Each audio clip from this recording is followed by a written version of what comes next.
And then the thing he was counting on, riding on, start coming apart.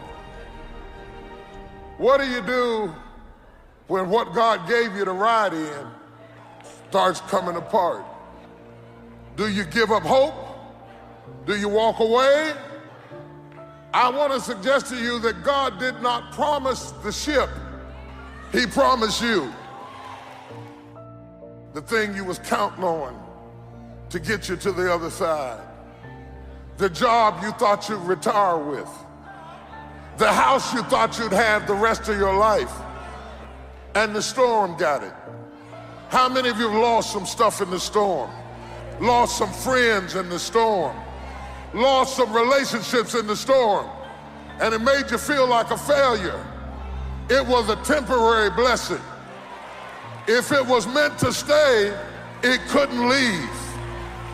In fact, the destruction of the boat could be an announcement that you have arrived at your destination. They grabbed pieces of the boat and began to swim to shore. In a few hours, all 276 had made it safely to the island. But they made it to the shore without the boat. God is saying, you're going to make it without what you thought you had to have. You're going to make it without what you've lost. You're going to make it without what didn't work out. Sometimes God will take things away that we think we need, so we have to depend on Him and not people. Can I tell you, you're going to make it without that person that walked away, without that spouse that left you. I know it's painful, but they weren't your Savior. You already have a Savior. If they left you, then you didn't need them. If you had to have them to fulfill your purpose, they would have stayed. I used to have nightmares as a little boy about my mother dying. I used to wake up crying. My mother would come up to my room, she would comfort me, and she'd say, I'm not gonna die. She said, I promise you. She said, if I get cancer, I'll fight it till you get grown. I won't die till you get grown. So in '99, I was about 41 years old, and my mother was in the hospital and she was dying. I leaned over and whispered in her ear, I said, I'm grown now. If I wasn't ready for it, God wouldn't allow it.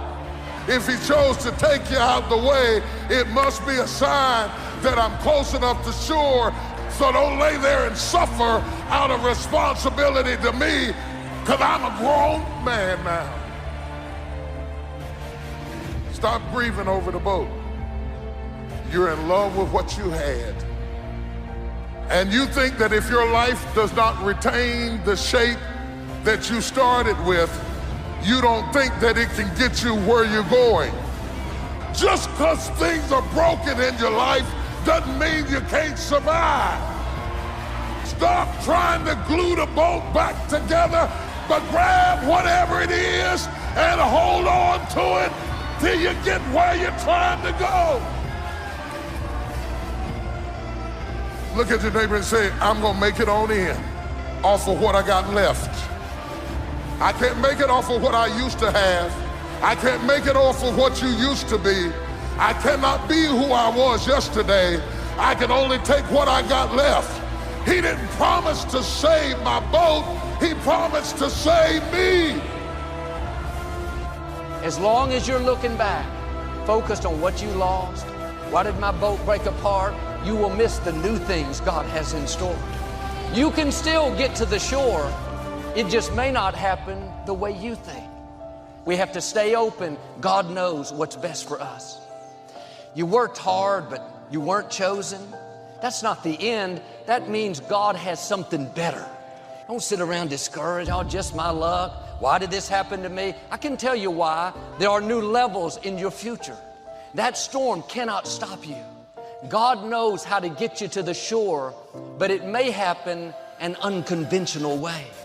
You may have to swim to the shore, but the grace will be there to do it. God is not going to leave you in that storm. The boat may have broken apart, but you're still going to get to the shore. Weeping may endure for a night, but joy is coming in the morning.